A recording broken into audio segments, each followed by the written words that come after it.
Friends ನಮಸ್ತೆ ಎಲ್ಲರಿಗೂ. ನಾನು ಜಾನು. Welcome to Janu vlog. Friends ಎಲ್ಲರೂ ಹೇಗಿದ್ದೀರಾ? ಎಲ್ಲರೂ ಚೆನ್ನಾಗಿದ್ದೀರಾ ಅಂತ ಅಂದ್ಕೊಂಡಿದ್ದೀನಿ. ನಾನು ಕೂಡ ಚೆನ್ನಾಗಿದ್ದೀನಿ. ಹಾಗೆ ವ್ಲಾಗನ್ನು ಸ್ಟಾರ್ಟ್ ಮಾಡ್ತಾ ಇದ್ದೀನಿ. ಫ್ರೆಂಡ್ಸ್ ಇದು ನೆನ್ನೆದು ಅಂದರೆ ಶುಕ್ರವಾರದ ವ್ಲಾಗ್. ಪ್ರತಿದಿನ ವ್ಲಾಗ್ ಮಾಡೋಣ ಅಂತ ಅಂದ್ಕೊತೀನಿ, ಆದರೆ ಆಗ್ತಾನೇ ಇಲ್ಲ. ಏನೋ ಒಂದೊಂದು ದಿನ ಯಾಕೋ ವೀಡಿಯೋಸ್ ಮಾಡ್ಕೊಳ್ಳೋದಕ್ಕೆ ಇಂಟ್ರೆಸ್ಟೇ ಇರಲ್ಲ. ಹಂಗಾಗಿ ಅನಿಸುತ್ತೆ ವ್ಲಾಗ್ ಮಾಡಬೇಕು ಅಂತ, ಆದರೆ ಮಾಡ್ತಾನೇ ಇಲ್ಲ. ಇವತ್ತು 5ನೇ ವಾರದ ವೈಭವ ಲಕ್ಷ್ಮಿ ಪೂಜೆನ ಮಾಡ್ತಾಯಿದ್ದೀನಿ. ಹಾಗೆ ಬೆಳಗ್ಗೆ ಹಾಗೆ ಗಿಡಗಳು ಅಂದರೆ ಹಿತ್ಲ ಕಡೆ ಬಂದೆ. ಹಾಗೆ ನೋಡ್ಕೊಂಡು ಹೋಗೋಣ, ಹೂವೆಲ್ಲ ಏನೇನಿದೆ ಅಂತ ನೋಡ್ಕೊಂಡು ಹೋಗೋಣ ಅಂತ ಬಂದೆ. ನೋಡಿ, ಸೀತಾಫಲ ಗಿಡ ನಾನು ಊರಿಂದ ತಂದು ಹಾಕಿದ್ದು. ಅಮ್ಮ ಮನೆ ಹತ್ರದಿಂದ ಹಣ್ಣು ತೊಗೊಂಬರ್ತಿದ್ವಲ್ಲ, ಆಗ ಬೀಜ ಹಾಕಿದ್ದೆ. ಈಗ ಉಟ್ಕೊಂಡಿದೆ ಗಿಡ ನೋಡಿ. ಆವಾಗಲೇ ಕಾಯಿ ಬಿಟ್ಟಿದೆ. ಒಂದಂತೂ ದಪ್ಪ ಆಯಿತು. ನಾನು ಪೂಜೆಗೆ ಕೊಡೋಣ ಫಸ್ಟು ಅಂತ ಅಂದ್ಕೊಂಡಿದ್ದೆ. ಅಷ್ಟರಲ್ಲಿ ಯಾವುದೋ ಏನೋ ಪಕ್ಷಿಗಳು ಏನೋ ತಿನ್ಕೊಂಡಿದೆ. ಹೋಗಲಿ, ಒಳ್ಳೇದೇ ಆಯ್ತಲ್ವ ಅಂತ ಸುಮ್ಮನಾದೆ. ಮತ್ತು ಇನ್ನೂ ಒಂದೆರಡು ಇದೆ. ಈಗೊಂದು ಕಿತ್ಕೊಳ್ಳೋಣ ಅಂತ ಕಿತ್ಕೊತಾ ಇದ್ದೀನಿ. ಹಣ್ಣು ಆಗಿಬಿಡುತ್ತೆ. ಇವತ್ತು ವೈಭವ ಲಕ್ಷ್ಮಿ ಪೂಜೆ ಮಾಡ್ತಿದ್ದೀನಲ್ವ, ಅದಕ್ಕೆ ನೈವೇದ್ಯಕ್ಕೆ ಹಣ್ಣಿನ ಜೊತೆ ಇಡೋಣ ಅಂತ ಕಿತ್ಕೊಂಡೆ. ಇನ್ನು ಕಾಫಿ ಏನು ಕುಡ್ದೇ ಇಲ್ಲ. ಇದೆಷ್ಟಪ್ಪ ಅಂದರೆ ಆಲ್ರೆಡಿ ಒಂದು 10 ಗಂಟೆ ಮೇಲೆ ಆಗಿದೆ. ಈಗ ಟೈಮು 10-10:30 ಆಗಿದೆ. ಇನ್ನೂ ಕಾಫಿನೇ ಕುಡ್ದಿಲ್ಲ. ಬಾಗಿಲು ತೊಳೆದಿದ್ದಾಯಿತು, ರಂಗೋಲಿನ ಹಾಕಿದೆ.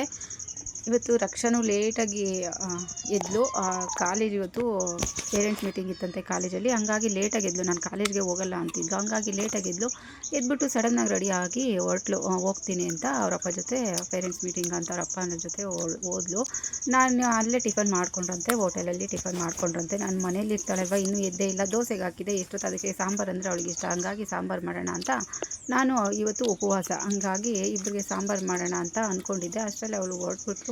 ಸರಿ, ಇನ್ಯಾವಾಗ ಬರ್ತಾಳೋ ಏನೋ ಅಂತ ನಾನು ಹಾಗೆ ಇತ್ಲ ಕಡೆ ಬಂದೆ, ಗಿಡ ಎಲ್ಲ ನೋಡೋಣ ಅಂತ. ನಾನು ಯಾವಾಗಲೂ ಅಷ್ಟೇ ಸ್ವಲ್ಪ ಫ್ರೀ ಆಗಿದ್ದರೆ, ಏನು ಕೆಲಸ ಇಲ್ಲ ಅಂದರೆ ಈ ಥರ ಗಿಡದ ಹತ್ರ ಬಂದುಬಿಡ್ತೀನಿ. ಹೂವಿನ ಗಿಡ ಎಲ್ಲ ಥರ ಹಾಕಿದ್ದೀನಿ.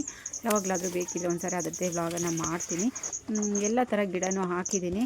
ಹಂಗಾಗಿ ಬಂದು ಗಿಡದ ಹತ್ರ ಎಲ್ಲ ಒಂದು ರೌಂಡ್ ಹಾಕ್ಕೊಂಡು ಹೋಗೋದು. ದಿನಕ್ಕೆ ಎಷ್ಟು ಸಾರಿ ಫ್ರೀ ಇರ್ತೀನೋ ಅಷ್ಟೂ ಸಾರಿ ಬಂದು ಗಿಡದ ಹತ್ರ ಎಲ್ಲ ಒಂದು ರೌಂಡ್ ಹಾಕ್ಕೊಂಡು ಹೋಗ್ತೀನಿ.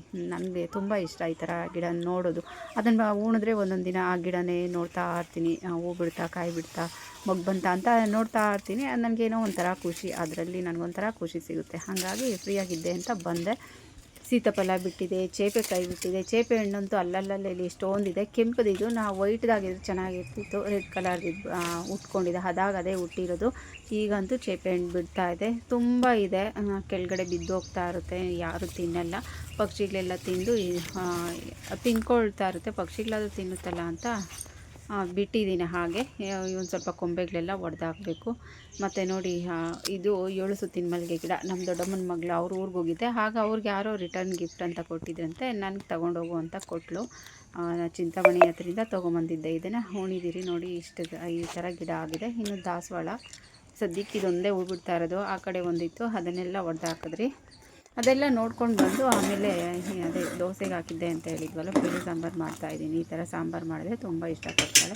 ಹಂಗಾಗಿ ದೋಸೆ ಸರಿಯಾಗಿ ನೋಡಿ ಅದು ಊರೇ ಇಲ್ಲ, ಅಂದರೆ ಪರ್ಮೆಂಟೇಷನ್ನೇ ಆಗಿಲ್ಲ. ನಾನು ರುಬ್ಬಿದ್ದು ಹಾಗಾಗಿ ಗಟ್ಟಿಯಾಗಿ ಇಟ್ಬಿಟ್ಟಿದ್ದೀನಿ, ತುಂಬ ಗಟ್ಟಿಯಾಗಿ. ಅದಕ್ಕೆ ಅನಿಸುತ್ತೆ ಸ್ವಲ್ಪನೂ ನೀರು ಹಾಕಿಲ್ಲ.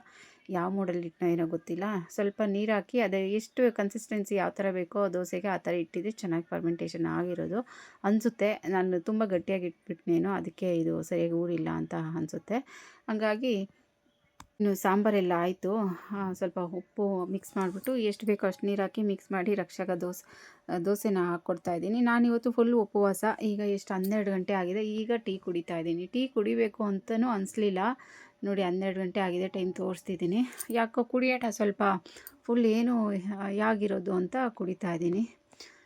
ಎಷ್ಟು ನೋಡಿ, ಎಣ್ಣೆ ಕ್ಯಾನಿಗೆ ಎಷ್ಟಿದ್ರೂ ಆಗಲ್ಲ. ಆ ಕಡೆ ಇರೋದೆಲ್ಲ ಎಣ್ಣೆ ಡಬ್ಬಗಳೇ ಥರನೂ ಇಟ್ಕೊಂಡಿದ್ದೀನಿ ನಾನು. ಹಾಗಾಗಿ ಇನ್ನು ಹಬ್ಬಕ್ಕೆಲ್ಲ ಕ್ಲೀನ್ ಮಾಡಬೇಕು. ಯಾವಾಗ ಮಾಡ್ತೀನೋ ಏನೋ ಗೊತ್ತಿಲ್ಲ.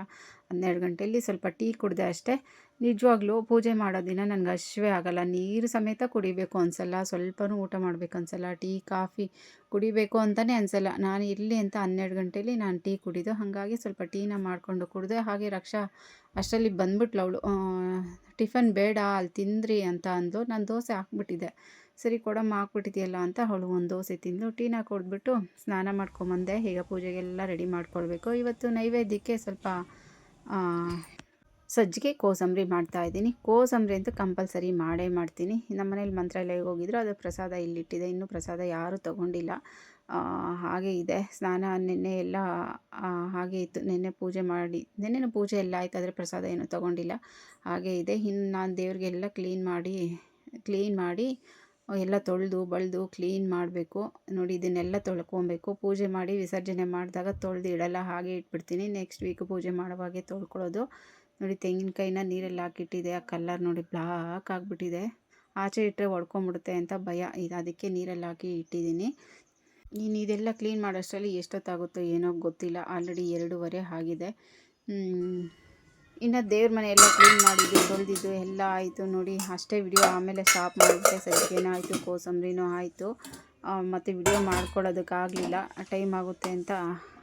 ವಿಡಿಯೋ ಮಾಡೋದಕ್ಕೆ ಆಗಲ್ಲ ಅಂತ ಸುಮ್ಮನಾಗ್ಬಿಟ್ಟೆ. ಎಲ್ಲ ರೆಡಿ ಮಾಡಿ ತೋರಿಸ್ತಿದ್ದೀನಿ.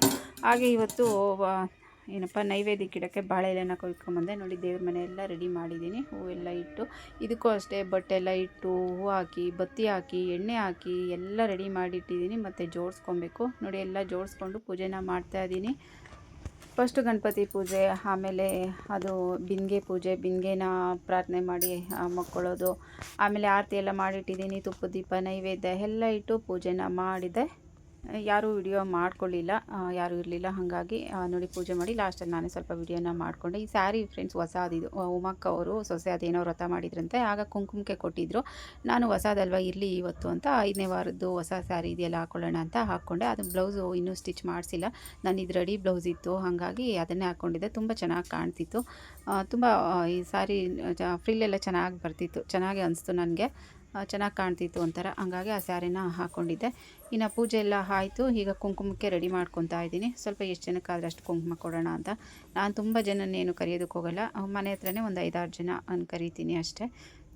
ಹಾಗಾಗಿ ರೆಡಿ ಮಾಡ್ಕೊತಾ ಇದ್ದೀನಿ. ಎಲೆ ತರಿಸೋದು ಮರ್ತೋಗಿದ್ದೆ. ಇದು ನಮ್ಮ ಗಿಡದ ಎಲೆ, ಅದಕ್ಕೆ ಚಿಕ್ಕದಾಗಿದೆ. ಅಡಿಕೆ ಏನೋ ಮನೆಯಲ್ಲೇ ಇತ್ತು. ಒಟ್ಟಲ್ಲಿ ಏನೋ ಒಂದು ಮರ್ತೋಗಿರ್ತೀನಿ ಪೂಜೆ ಸಾಮಾನು. ಲಾಸ್ಟಲ್ಲಿ ಇರೋದನ್ನು ಅಡ್ಜಸ್ಟ್ ಮಾಡ್ತೀನಿ, ಆ ಥರ ಆಗ್ತಾಯಿದೆ. ಎಲೆ ನಮ್ಮದೇ, ಆದರೆ ಚೆನ್ನಾಗಿದೆ, ಸ್ವಲ್ಪ ಚಿಕ್ಕದಷ್ಟೇ. ಈ ವಾರಕ್ಕೆ ಬಿಡಿ ಹೂ ತರಿಸೋದು ಮರ್ತುಬಿಟ್ಟಿದ್ದೆ. ಏನೋ ಒಂದೊಂದು ದಿನ ಒಂದೊಂದು ಮರ್ತೋಗಿರ್ತೀನಿ. ಲಾಸ್ಟ್ ವೀಕ್ ಅಂತೂ ಏನೂ ಮರ್ತಿರಲಿಲ್ಲ.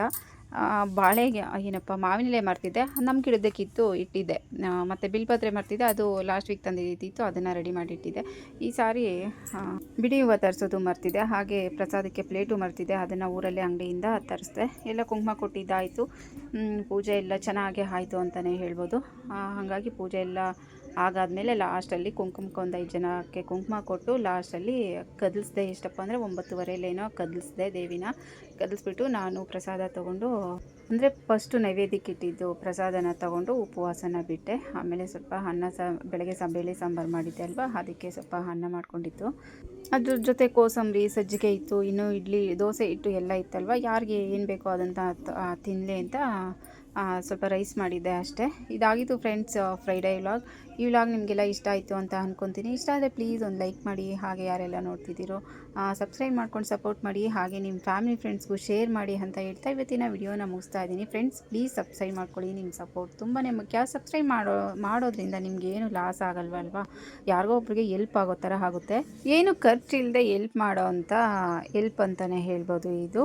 ಫ್ರೆಂಡ್ಸ್ ಪ್ಲೀಸ್ ಸಬ್ಸ್ಕ್ರೈಬ್ ಮಾಡ್ಕೊಳ್ಳಿ. Thank you for watching.